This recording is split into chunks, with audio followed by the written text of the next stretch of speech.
Welcome to middle education. So कैसे हैं मेरे प्यारे स्टूडेंट्स। जैसे कि आप सबको पता है ना कि आपका प्री बोर्ड एग्जाम स्टार्ट हो चुका है, तो बहुत सारे बच्चे को वहीं पर स्कूल में ही पेपर को सॉल्व करना पड़ता है और बहुत सारे बच्चों को घर लाने के लिए पेपर दे दिया गया है कि लीजिए पेपर आप अपने कॉपी में लिख करके और जमा कीजिएगा। तो अब मेरे प्यारे बच्चे इसका 100% एकदम एक्यूरेट आंसर की तलाश कर रहे हैं कि कहीं पर भी यदि 100% सही आंसर मिलता है तो हम लिख करके और परीक्षा में बेहतरीन नंबर ला सकें। तो फाइनली मिडिल एजुकेशन आपके सामने कक्षा 9वीं के सामाजिक विज्ञान के एक प्रश्न का संपूर्ण उत्तर लेकर के आ चुका है। आपको 50 वीडियो देखने की जरूरत नहीं पड़ेगी। अगर आप ईमानदारी से मिडिल एजुकेशन की एक ही वीडियो को बहुत अच्छे से देखते हैं तो प्रश्न क्रमांक 1 से लेकर के प्रश्न क्रमांक 23 तक का संपूर्ण उत्तर मिलेगा। मुझे पता है बहुत सारे YouTube चैनल में 1 से लेकर के 23 तक का संपूर्ण उत्तर प्रोवाइड नहीं करा जाता है, इसीलिए आपको वीडियो को एंड तक देखना है। देखो यहाँ पर अवेलेबल है केवल अभ्यास हेतु नमूना प्रश्न पत्र, मतलब ये अभ्यास के लिए दिया गया है आपके एग्जाम के पहले। इसे आप प्री बोर्ड के नाम से भी कह सकते हो। टोटल 75 नंबर का पेपर रहेगा, समय मिलेंगे 3 घंटे। यहाँ पर वेरियस प्रकार के इंस्ट्रक्शन मौजूद हैं और मैं हमेशा कहता हूँ इंस्ट्रक्शन बहुत ही महत्वपूर्ण होते हैं आपके एग्जाम के लिए, इसीलिए निर्देश को ध्यान से पढ़ा करिए। तो निर्देश को आप देख सकते हैं। आगे यहाँ से हमारे क्वेश्चंस स्टार्ट होते हैं। तो चलिए फटाफट एक प्रश्न के उत्तर को कवर करते हैं। प्रश्न क्रमांक 1 कह रहा है बहुविकल्पीय प्रश्न का उत्तर दीजिए। पहला नंबर कहता है भारत किस महाद्वीप का हिस्सा है। तो जो हिंदुस्तान है वो आपके एशिया महाद्वीप का हिस्सा है, अर्थात ऑप्शन नंबर बा में टिक करना है। सेकंड नंबर कहता है भारत में प्राकृतिक वनस्पति पाए जाने वाले क्षेत्र कौन से हैं, मतलब ऐसा कौन सा क्षेत्र है जहां पर प्राकृतिक वनस्पति पाया जाता है। हमारे ऑप्शंस कहते हैं हिमालय, मध्य भारत, मरुस्थल या उपरोक्त सभी। तो इसका सही आंसर आपको हिमालय पे टिक करना है। हिमालय पर जो वनस्पति होते हैं वो प्राकृतिक होते हैं, इस चीज को ध्यान रखिएगा। आगे बढ़ते नेक्स्ट कहता है कि भारत के पड़ोसी देश में किसका जनसंख्या घनत्व भारत से अधिक है। जनसंख्या घनत्व मतलब कहाँ के लोग सबसे अधिक पास निवास करते हैं।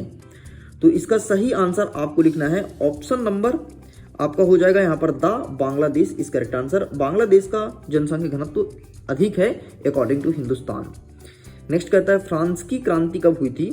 तो फ्रांस की क्रांति हुई थी 1889 में, अर्थात ऑप्शन नंबर 1789 में, अर्थात ऑप्शन नंबर सा में टिक करना है। नेक्स्ट द्वितीय इंटरनेशनल का संबंध था किससे था। तो इसका सही आंसर लगाना है ऑप्शन नंबर बा समाजवाद इस करेक्ट आंसर। आगे बढ़ता है नेक्स्ट नाजीवाद किस देश में एक राजनीतिक विचारधारा के रूप में उभरा। तो यहाँ पर कई सारे ऑप्शन है जैसे Italy, Germany, Japan and France. तो इसका सही आंसर ऑप्शन नंबर बा जर्मनी पे टिक करना है। इस प्रकार के आपके वस्तुनिष्ठ प्रश्न कंप्लीट हो गए। टेंशन नहीं लेना है, एक प्रश्न का लिखित आंसर मिलेगा और यही पूरा का पूरा पीडीएफ आपको मिल जाएगा। लिंक डिस्क्रिप्शन बॉक्स में पीडीएफ को आप डाउनलोड कर सकते हैं। अगर आप पीडीएफ को देखना चाहते हैं तो एक नजर में दिखा सकता हूं, मेरे पास पूरा का पूरा पीडीएफ अवेलेबल है, देख लीजिए। कुछ इस प्रकार से पूरा का पूरा पेपर आपके सामने मैं रख दूंगा। चलिए आगे बढ़ते हैं, नेक्स्ट क्वेश्चन कवर करते हैं। प्रश्न क्रमांक 2 कह रहा है रिक्त स्थान की पूर्ति कीजिए। रिक्त स्थान की पूर्ति कीजिए। पहला नंबर कहता है कि जुखाम और खांसी की दवा के लिए डैश डैश पादप का उपयोग किया जाता है। तो जुखाम और खांसी की दवा के लिए पिपली पादप का यूज किया जाता है। तो आपको सिंपल सा यहां पर पिपली लिख देना है। नेक्स्ट कहता है 2011 की जनगणना के अनुसार भारत की साक्षरता दर थी। तो यहां पर आपको 67% लिखना है, इस चीज को ध्यान रखिएगा। नेक्स्ट देखते हैं the social contract dash dash रचना है, ये किसकी रचना है। तो यहां पर आपको लिखना है रूसो की रचना है। क्या लिखेंगे, रूसो सही उत्तर हो जाएगा। आगे बढ़ते हैं, नेक्स्ट हमारा कह रहा है कि प्रथम विश्व युद्ध के लिए डैश डैश जिम्मेदार ठहराया गया था। तो प्रथम विश्व युद्ध के लिए आर्चियाड यूको फर्डिनिस को ठहराया गया था। लिखित दिखा दूंगा, टेंशन मत लो कैसे लिखते हैं, ठीक है। नाम कैसे लिखेंगे क्योंकि अंग्रेजी नाम है ना, तो थोड़ी दिक्कत हो सकता है। आगे देखते हैं नेक्स्ट वन सेवा की स्थापना वर्ष डैश डैश में की गई थी। तो 1966 में की गई थी। नेक्स्ट कहता है मसाई शब्द का शाब्दिक डैश डैश अर्थ है। तो जनजाति, नीलोत जनजाति, बस इतना लिख के कंप्लीट करना है। चलिए बेटा आगे बढ़ते नेक्स्ट। अब हमारा कह रहा है सत्य और असत्य बताइए। सत्य असत्य में पहला नंबर कहता है कि दुधवा राष्ट्रीय उद्यान उत्तर प्रदेश में है, बिल्कुल सत्य है। नेक्स्ट, नाजीवाद यहूदी विरोधी था, बिल्कुल सत्य है। भारत एक धर्मनिरपेक्ष राज्य है, बिल्कुल सत्य है। नेक्स्ट कहता है भारत देश 1950 में स्वतंत्र हुआ था, नहीं, गलत है। 1950 में स्वतंत्र नहीं हुआ था, ये 1947 में स्वतंत्र हुआ था। नेक्स्ट, भारत में बहुमत से चुनाव जीतने वाला दल सरकार बनाता है, बिल्कुल सही है। लोकतांत्रिक व्यवस्था में शासकों को भी कानून का पालन करना होता है, ये भी सत्य है। तो इस प्रकार से पूरा कंप्लीट होता है। आगे बढ़ते नेक्स्ट हमारा कह रहा है कि सही जोड़ी मिलाइए। आइए देखते हैं क्या हो जाएगा सही आंसर। दोआब किसे कहते हैं, तो दो नदियों के बीच के भाग को दोआब कहते हैं, तो यह सामने आंसर मैच करना है। फूलों की बौछार तो कहवा कहलाता है, तो ये सामने इसका आंसर है। भारत का संविधान कब बना, तो 26 नवंबर 1949 को संविधान बना था, तो सामने आंसर दिया गया है। धारा क्या होता है, तो किसी दस्तावेज का खास हिस्सा होता है, तो ये सामने दिया गया है। हरित क्रांति के जनक कौन है, तो MS स्वामीनाथन है, तो इसका भी आंसर सामने दिया गया है। और निर्धनता रेखा का मापन तो राष्ट्रीय प्रतिदर्श सर्वेक्षण संगठन हो जाएगा, तो इसका भी आंसर सामने दिया गया है। तो इस प्रकार इन सभी का आंसर आमने सामने दिया गया है। चलिए आगे बढ़ते नेक्स्ट कहता है 5वां नंबर, एक वाक्य में उत्तर दीजिए। दो नदियों के बीच के भाग को क्या कहते हैं, तो दो नदियों के बीच के भाग को दोआब कहते हैं। जेट स्ट्रीम क्या है, तो सिंपल सा क्षोभ मंडल की ऊपरी सीमा तथा समताप मंडल की निचली सीमा में तेजी से विसर्पण करने वाले वायु जो सामान्यतः पश्चिम से पूर्व की ओर चलते हैं उसे जेट स्ट्रीम कहते हैं। मतलब सिंपल सा आप लिख दो कि ऐसी जलवायु जो आपका पश्चिम से पूर्व की ओर चलता है उसे जेट स्ट्रीम कहते हैं। बाकी लिखित दिखाऊंगा, टेंशन मत लो। छुआछूत की समाप्ति का प्रावधान किस अनुच्छेद में है, तो आर्टिकल 17 कहता है अस्पृश्यता का अंत, तो यहाँ पर आर्टिकल 17 लिखना है। नेक्स्ट, निर्धनता से क्या सा है, निर्धनता मतलब होता है गरीबी, तो सिंपल सा आप लिख देंगे निर्धनता अर्थात गरीबी। नेक्स्ट, मनरेगा का क्या उद्देश्य है, तो एक वित्त वर्ष में कम से कम, एक साल में कम से कम 100 दिन का रोजगार देना, ये कहलाता है मनरेगा। बफर स्टॉक का मुख्य उद्देश्य क्या है, ये बफर स्टॉक वो नहीं कह रहे यार बफर सिस्टम चालू है चलो खाना खाने चलते हैं, नहीं। बफर स्टॉक मतलब होता है फसलों का मूल्य निर्धारित न्यूनतम सीमा से कम ना हो, इसे कहते हैं बफर स्टॉक। चलिए अब हम देख लेते हैं कि इनका 100% लिखित आंसर आपका क्या हो जाएगा, आप उसका स्क्रीनशॉट ले सकते हैं। तो ये रहा बेटा आपके सामने प्रश्न क्रमांक 1 का उत्तर, तो प्लीज टेक अ स्क्रीनशॉट। आगे बढ़ते हैं, ये रहा प्रश्न क्रमांक 2 का उत्तर, तो आप इसका भी फोटो खींच लो। ये रहा आपके सामने प्रश्न क्रमांक 3 का उत्तर, तो इसका फोटो खींच लीजिए।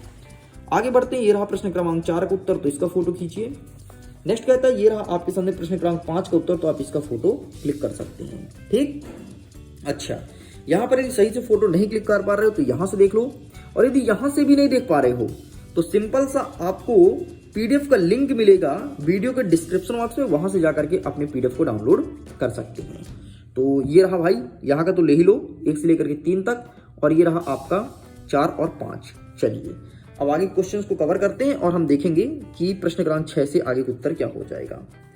हमारा 6वां नंबर कह रहा है हिमालय की 3 प्रमुख विभागों तथा उसके उत्तर से दक्षिण के क्रम को बताइए, ये प्रश्न पूछा गया है।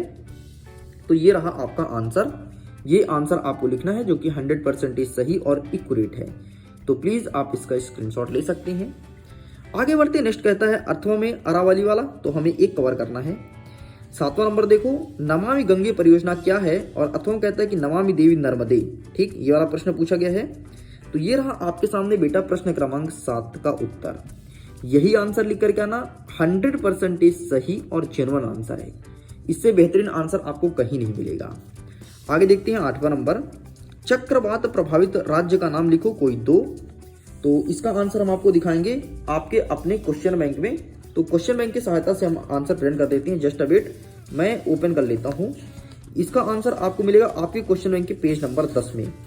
तो ये रहा भाई साहब, चक्रवात पूछा है ना, 1 सेकंड, प्रश्न क्या पूछा है आपका, चक्रवात और चक्रवात प्रभावित, ऐसा प्रश्न पूछा है। चक्रवात प्रभावित राज्यों का नाम लिखो, ऐसा कौन कौन सा राज्य है जो चक्रवात से प्रभावित हुआ है। तो ये रहा आपके सामने, ये देखिए चक्रवात प्रभावित राज्य, तो आप इसका स्क्रीनशॉट ले लो। साइड करते हैं, नेक्स्ट क्या कहता है, जेठ पवनी, तो इसको हम स्किप करते हैं। 9वां नंबर कहता है कि मृत्यु दर किसे कहते हैं, और अथवा कहता है प्रवास जनसंख्या किस प्रकार प्रभावित करता है। तो मृत्यु दर के बारे में पूछा, तो आइए हम दिखा देते हैं आपको मृत्यु दर। सिंपल से मृत्यु दर का मतलब होता है एक वर्ष में कितने बच्चों की मृत्यु हुई है, कितने लोगों की मृत्यु हुई, इसे कहते हैं मृत्यु दर।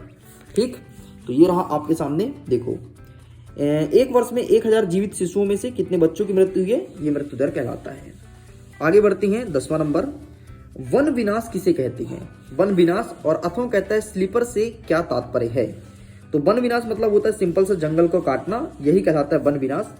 एंड ये रहा इसका आंसर, तो आप इसका भी स्क्रीनशॉट ले लो। ये रहा वन विनाश किसे कहते हैं। ठीक, तो प्लीज टेक अ स्क्रीनशॉट। आगे बढ़ते, नेक्स्ट कहता है हमारा प्रश्न नंबर 11 नंबर कहता है बंजारा समुदाय कहाँ रहते हैं, और अथवा कहता है प्रतिभूमि नियमावली के महत्वपूर्ण बातें को बताना है। तो बंजारा समुदाय के बारे में पूछा है, तो हम बंजारा का आंसर देखेंगे। ये रहा आपके सामने आंसर, ये देखिए बंजारा समुदाय। ठीक, नीचे बंजारा के नीचे गद्दी लिखा, तो गद्दी नहीं, केवल आपको बंजारा लिखना है। साइड करते हैं, नेक्स्ट कहता है 12 नंबर कहता है संविधान सभा क्या है, लिखिए। और इसके अथवा कहता है कि संघीय सरकार किसे कहते हैं। तो हम आपके सामने संविधान सभा क्या है ये चीज बता देते हैं। ठीक है, संविधान सभा आप लिख देना। ये रहा बेटा संविधान क्या है। ठीक, और ऊपर लिखा है, आप देख सकते हैं संविधान क्या है, उसी कहते हैं संविधान सभा। और ऊपर लिखा है संविधान सभा 4 सदस्य का नाम, तो हमें सदस्य का नाम नहीं लिखना, बल्कि संविधान क्या है ये लिखना है। साइड करते हैं, नेक्स्ट कहता है हमारा प्रश्न क्रमांक 13, आम चुनाव क्या होता है, लिखिए। और अथवा कहता है कि उपचुनाव क्या है। तो हम आपके सामने दिखाएंगे आम चुनाव क्या है। ये रहा इसका आंसर, इसका आप स्क्रीनशॉट ले लीजिए। साइड करते हैं, नेक्स्ट कहता है प्रश्न क्रमांक 14, धर्मनिरपेक्ष राज्य क्या है, लिखिए। और अथवा कहता है कि संवैधानिक उपचारों का अधिकार क्या है, लिखिए। तो हम आपके सामने धर्मनिरपेक्ष दिखाते हैं, ये रहा आपके सामने, इसका स्क्रीनशॉट आप ले लीजिए। साइड करते हैं, नेक्स्ट कहता है हमारा प्रश्न क्रमांक 15, छोटे किसान किसे कहते हैं। और अथवा कहता है मंझले और बड़े किसान किसे कहते हैं। ऐसे ऐसे क्वेश्चंस पूछा ना भाई, क्या ही बोले, है ना। लेकिन ऐसे क्वेश्चन आपके वार्षिक परीक्षा में नहीं आएगा। ये जो आपका सेट नंबर ए है ना, यहाँ पर बहुत क्वेश्चन फालतू दिए गए हैं, लेकिन जो आपका सेट नंबर बी है वहां पर बहुत क्वेश्चन अच्छे हैं। ठीक, तो ये कभी नहीं पूछेगा, लेकिन देख लो भाई, अभी दिया तो लिखना पड़ेगा। ये रहा आपके सामने।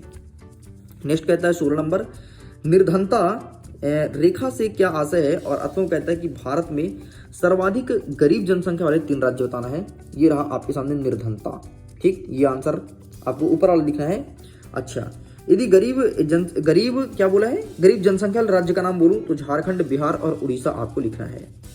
नेक्स्ट 17 नंबर, खाद्य सुरक्षा की आवश्यकता क्यों है। और अथवा कहता है बंगाल के अकाल से सबसे अधिक कौन से लोग प्रभावित हुए थे। तो ये रहा आपके सामने 17 नंबर का उत्तर, तो आप इसका फोटो क्लिक कर लीजिए। आगे देखते हैं, प्रश्न क्रमांक 18 कह रहा है कि लघु उत्तरीय प्रश्न, ये सभी प्रश्न आपको 3 नंबर के देखने को मिलेगा। 18 नंबर का पहला वाला कह रहा है कि भारत को उपमहाद्वीप की संज्ञा क्यों दी जाती है, 3 बिंदु को स्पष्ट कीजिए। अथवा कहता है कि हिंद महासागर में भारत की केंद्रीय स्थिति होने के कोई 3 लाभ बताइए। तो ये रहा प्रश्न क्रमांक 18 का उत्तर, तो आप इसका भी स्क्रीनशॉट ले लीजिए। ठीक, आगे बढ़ते हैं, प्रश्न नंबर 19 क्या कह रहा है। 19 कह रहा है कि बोल्शेविक ने अक्टूबर क्रांति के बाद कौन कौन से प्रमुख परिवर्तन किए, कोई 2 परिवर्तन लिखना है। ये रहा आपके सामने 2 परिवर्तन, तो आप इसका भी स्क्रीनशॉट ले लो। चलिए आगे बढ़ते हैं, नेक्स्ट क्वेश्चन। अच्छा, उसके आगे का और आंसर अवेलेबल है, जस्ट वेट, मैं दिखा देता हूँ। प्रश्न क्रमांक 19 का ये आगे का आंसर है। ठीक, तो आपको ये भी लिखना है। चलिए, बाकी कुछ नहीं है। 20वां नंबर कहता है कि लोकतंत्र के 3 मूल्य को बताइए जिस पर लोकतंत्र टिका हुआ है। तो समानता, स्वतंत्रता और न्याय, बस ये लिखना है। ये रहा आपके सामने। ठीक है, अब देखो 3 पॉइंट लिखना है, बस आपसे 3 बिंदु पूछे, 3 बिंदु लिख के कंप्लीट कीजिए। आगे बढ़ते हैं, नेक्स्ट कह रहा है प्रश्न क्रमांक 21, हमें कह रहा है कि भारत के मानचित्र में निम्नलिखित को दर्शाना है। महानदी, कृष्णा नदी, ब्रह्मपुत्र और नर्मदा। मैं आपको अभी मैप भर के आपके सामने दिखा दूंगा। आगे देखते हैं, प्रश्न नंबर हमारा 22वां कह रहा है संवैधानिक अध्यक्ष से क्या आशय है, समझाइए। अथवा कहता है कि भारत के राष्ट्रपति को अध्यादेश जारी करने का अधिकार किस नियम के तहत है, समझाइए। तो हम आपको दिखाएंगे नीचे वाला कि भारत के राष्ट्रपति को अध्यादेश जारी करने का आर्टिकल है 123 के तहत वो अध्यादेश जारी कर सकता है। तो ये रहा आपके सामने, स्क्रीनशॉट ले लो। आगे बढ़ते हैं 23वां नंबर। अभी 21 नंबर का आंसर दिखाऊंगा, टेंशन मत लो। हमारा 23वां नंबर कह रहा है कि आर्थिक एवं गैर आर्थिक क्रियाओं का एग्जाम्पल देकर के समझाना है। और यहीं पर कह रहा है अथवा में प्राथमिक, द्वितीयक एवं तृतीयक क्षेत्रक में कौन कौन सी आर्थिक क्रिया संचालित होती है? तो ये रहा बेटा आपके सामने आंसर, आप इसका भी स्क्रीनशॉट ले लो प्रश्न क्रमांक 23 का। ठीक है, इस प्रकार से पूरा पेपर कंप्लीट होता है। हम आपके सामने प्रश्न क्रमांक 21 का उत्तर अभी मैप भर के दिखाएंगे। तो स्टूडेंट्स 21 का उत्तर देखने से पहले मैं आपसे यही बोलूंगा, अगर अभी तक आपने इस क्वेश्चन पेपर का पीडीएफ डाउनलोड नहीं किया है, लिंक डिस्क्रिप्शन बॉक्स में जाकर के अपने पीडीएफ को डाउनलोड कीजिए। मन में कोई भी क्वेश्चन हो आप आसानी से पूछ सकते हैं। मेरे से बात करना है तो आप इंस्टाग्राम पर मैसेज कीजिए, सबका लिंक डिस्क्रिप्शन बॉक्स में है।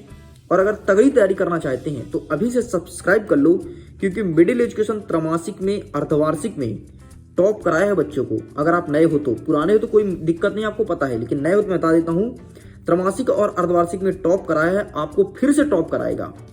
इसीलिए आप मेरे से जुड़ जाइए। टोटल फ्री में कंटेंट देता हूँ, कभी 1 रुपया नहीं लेता हूँ। यकीन करो, बढ़िया पढ़ो, बेहतरीन पढ़ो। और वार्षिक परीक्षा के लिए टॉपर सीरीज भी चलाया हूँ, वहां से भी आपको फायदा मिलेगा। चलिए अब हम देख लेते हैं मैप कैसे भरते हैं, फिर हम करते हैं वीडियो को एंड। आपके सामने हिंदुस्तान का मैप। हिंदुस्तान के मैप में हम प्रश्न क्रमांक 21 के ऊपर वाला आंसर कवर करेंगे। ठीक है, देख लो।